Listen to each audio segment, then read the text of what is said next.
Stock market में technical analysis का अभी तक का सबसे बेहतरीन और नायाब टूल कि जिसे छोटे से छोटा ट्रेडर से लेकर बड़े से बड़ा ऑपरेटर यूज करता हो और जिसे एक 5वीं क्लास का बच्चा भी अगर सीख लेता है तो वो भी उससे प्रॉफिट कर सकता है।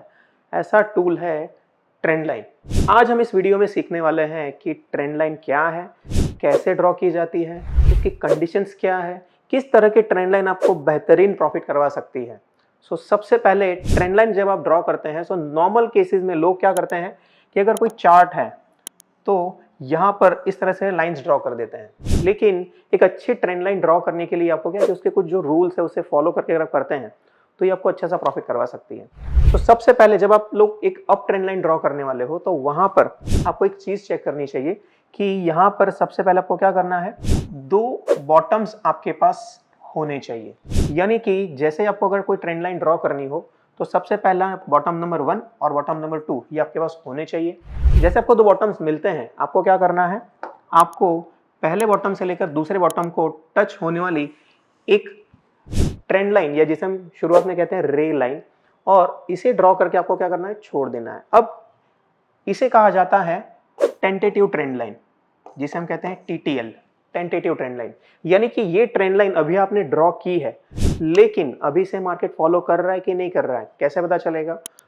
हमें वो ट्रेंड लाइन जरूरी है कि जिसे मार्केट फॉलो कर रहा है। यानी कि मार्केट के जितने भी लोग हैं जो टेक्निकल एनालिसिस देख रहे हैं, अगर वो लोग इस लाइन को अगर देखेंगे तो यहाँ पर क्या होगा कि नेक्स्ट टाइम यहाँ पर जब शेयर नीचे आएगा एग्जैक्टली आपके लाइन के आसपास आके अगर वो ऊपर जा रहा है, मीन्स के मार्केट के लोग उसे फॉलो कर रहे हैं, और जितने लोग इसे फॉलो कर रहे हैं मीन्स के ये तीसरी बार जैसे टच करके आपके ट्रेंड लाइन के ऊपर शेयर चला गया तो इसे कहा जाता है एक वैलिड ट्रेंड लाइन। यानी कि मार्केट के लोग जिसे फॉलो कर रहे हैं एक ऐसी ट्रेंड लाइन बन चुकी है। अब यहाँ पर क्या होगा कि नेक्स्ट टाइम जब भी आपका शेयर इस लाइन पर आता है तो यहाँ से टर्न अराउंड करके यानी कि एक सपोर्ट फॉर्म करके फिर से चला जाएगा। तो ये आपको मार्केट की सबसे एक बेस्ट ट्रेंड लाइन मिल चुकी है कि जहां पर मार्केट में क्या हो रहा है कि सपोर्ट ले रहा है।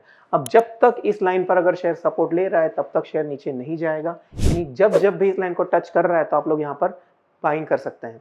और जैसे इस लाइन के नीचे अगर मान लीजिए कि अगर शेयर चला जाता है ये इसका रिवर्सल हो गया, यानी कि मार्केट अभी नीचे गिरना शुरू कर देगा। अब आपको करना क्या है कि जब तक इस लाइन पर शेयर चल रहा है, जब भी इसको टच करने आ रहा है आपको यहाँ पर बाय करना चाहिए। और जैसे इस लाइन की अगर क्लोजिंग 1 या 2 दिन तक अगर मार्केट नीचे क्लोजिंग देता है तो आपको यहाँ पर सेल कर देना चाहिए। अब ये था अप ट्रेंड का। इसी तरीके से हम लोग कर सकते हैं कि डाउन ट्रेंड हमें कैसे ड्रॉ करनी है। तो डाउन ट्रेंड की कंडीशंस होती है कि आपको अगर डाउन ट्रेंड लाइन ड्रॉ करनी है तो सबसे पहले 2 टॉप्स आपके पास होने चाहिए। अब जैसे कि आप यहाँ पर देख पाएंगे कि यहाँ पर ये पहला टॉप हो गया, ये दूसरा टॉप आ गया। अब हमें करना क्या है कि यहाँ पर पहले टॉप से दूसरे टॉप को कनेक्ट करने वाली एक रे लाइन आपको ड्रॉ करनी है। जैसे आपने एक रे लाइन ड्रॉ कर दी, इसे कहा जाता है टेंटेटिव ट्रेंड लाइन। यानी कि ये आपने एक टेम्पररी ट्रेंड लाइन ड्रॉ की हुई है कि जो शायद काम करेगी शायद ना भी करे। लेकिन जैसे ही यहाँ पर नेक्स्ट टाइम मार्केट यहाँ पर आके अगर टर्न अराउंड कर रहा है, यानी कि ये तीसरा टच जैसे ही बन गया इसे कहा जाता है कि ये एक वैलिड ट्रेंड लाइन बन चुकी है। यानी कि मार्केट इसे फॉलो कर रहा है। मीन्स कि अभी यहाँ पर क्या होगा, जैसे ही यहाँ पर शेयर अगर जा रहा है तो नेक्स्ट टाइम फिर से यहाँ से घूम जाएगा, एक रेजिस्टेंस लेकर मार्केट टर्न अराउंड कर देगा। इस केसेस में हम लोग क्या कर सकते हैं कि यहाँ पर क्योंकि रेजिस्टेंस ले रहा है तो हम लोग यहाँ पर बेच सकते हैं और यहाँ पर एक छोटा सा स्टॉप लॉस लगाकर हम लोग अच्छा सा प्रॉफिट, अब जैसे नीचे जा रहा है तो हम लोग प्रॉफिट कर सकते हैं। या यही डाउन ट्रेंड लाइन आपको क्या कर सकती है, रिवर्सल का भी साइन दे सकती है। यानी कि अगर मान लीजिए कि अगर ये ट्रेंड लाइन है, अब अगर आपका शेयर अगर यहाँ से अगर ऊपर जा रहा है नेक्स्ट टाइम इसी जगह पर सपोर्ट लेकर फिर से ऊपर चला जाएगा तो ये आपको क्या कर देगा, रिवर्सल का साइन भी दे देगा। यानी कि एक ट्रेंड लाइन आपके लिए क्या कर रहा है, अगर अप ट्रेंड लाइन है तो यहाँ पर आपको सपोर्ट मिलेंगे और अगर डाउन ट्रेंड लाइन है तो यहाँ पर आपको रेजिस्टेंस मिलने वाले हैं। तो दोनों के दोनों आपके लिए क्या करेंगे, बिल्कुल है कि यहाँ पर बाइंग और सेलिंग पॉइंट आपके लिए बड़ा क्लियर हो जाता है, इवन स्टॉप लॉस हमारे लिए बड़ा क्लियर हो जाता है। अब इसी चीज को अगर हम लोग चार्ट में अगर देखेंगे तो चार्ट में कैसे हो रहा है, हम लोग जा रहे हैं निफ्टी में, हमने इसे ड्रॉ किया हुआ है। आप पाएंगे कि 2020 का जो बड़ा सा क्रैश आया हुआ था, मार्केट ने एग्जैक्टली उसी लेवल से यहाँ पर टर्न अराउंड किया था। और सिर्फ ना कि निफ्टी, अगर हम लोग इसे बैंक निफ्टी भी चेक करेंगे तो बैंक निफ्टी में ये हमारा पहला लो, ये हमारा दूसरा लो। अगर आप पाएंगे कि यही ट्रेंड लाइन जब मार्केट में 2020 का सबसे बड़ा जब क्रैश आया था तभी इसी लाइन के आसपास से मार्केट घूम गया था।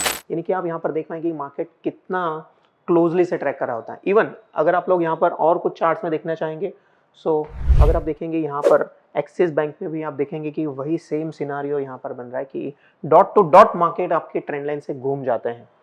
अगर हम लोग और चेक करना चाहें तो यहाँ पर अगर हम लोग इन्फोसिस में चेक करेंगे तो इन्फोसिस का भी आप चार्ट देख सकते हैं कि यहाँ पर मार्केट डॉट टू डॉट आपके ट्रेंड लाइन से घूम जाते हैं। यानी कि मार्केट में ये एक इतना इजी टूल है कि जिससे सब लोग इजीली यूज़ कर सकते हैं और अच्छा सा प्रॉफिट बना सकते हैं। आप कितने भी कोई भी एनालिस्ट को आप एक बार चेक कीजिएगा, जब भी वो लोग अगर चार्ट का एनालिसिस कर रहे हैं तो ये टूल ज़रूर यूज़ करेंगे, क्योंकि हर किसी बंदे के लिए ये सबसे एक आसान टूल है। और इसीलिए यहाँ पर मार्केट में क्योंकि इसके फॉलोअर ज़्यादा हैं तो ये बहुत अच्छी तरीके से काम कर जाता है। अब कोई भी ट्रेंड लाइन कितने इंपॉर्टेंट है कैसे जान सकते हैं, तो जब भी आप कोई ट्रेंड लाइन ड्रॉ कर रहे हैं सो एक बार चेक कीजिए कि उस ट्रेंड लाइन के ऊपर कितने नंबर ऑफ टच पॉइंट्स आ रहे हैं। अब जितने भी उस पर एक ट्रेंड लाइन में जितने ज़्यादा टच पॉइंट्स होंगे वो ट्रेंड लाइन बहुत ज़्यादा इंपॉर्टेंट है। जितने लंबे समय से अगर कोई ट्रेंड लाइन चल रही है तो वो ट्रेंड लाइन बहुत इंपॉर्टेंट है। और साथ में अगर हम लोग उसका लेंथ चेक करेंगे तो एक तो लेंथ आपको चेक करनी है, लेंथ ज़्यादा हो तो ट्रेंड लाइन इंपॉर्टेंट हो जाती है। साथ में उसका एंगल चेक करना है कि ट्रेंड लाइन का एंगल कौन सा आ रहा है। अगर बिल्कुल 90 डिग्री वाली ट्रेंड लाइन होगी तो वो काम नहीं करेगी, बिल्कुल फ्लैट ट्रेंड लाइन होगी तो वो भी काम नहीं करेगी। लेकिन अगर 45 डिग्री की अगर ट्रेंड लाइन आ रही है तो वो आपके लिए सबसे अच्छी तरीके से बेहतरीन तरीके से काम कर सकती है। यानी कि हमें बेस्ट सपोर्ट और बेस्ट रेजिस्टेंस मिल सकते हैं। सो आज का ये वीडियो हमारा स्पेशली था ट्रेंड लाइन पर की, जो एक बहुत इंपॉर्टेंट टूल है। अब हम लोग आगे वाले वीडियो में एक चैनल लाइन आपको कैसे बेनिफिट करवा सकती है उस पर डिस्कशन करने वाले हैं। सो मिलते हैं अगले वीडियो में ट्रेंड लाइन के नेक्स्ट चैप्टर में।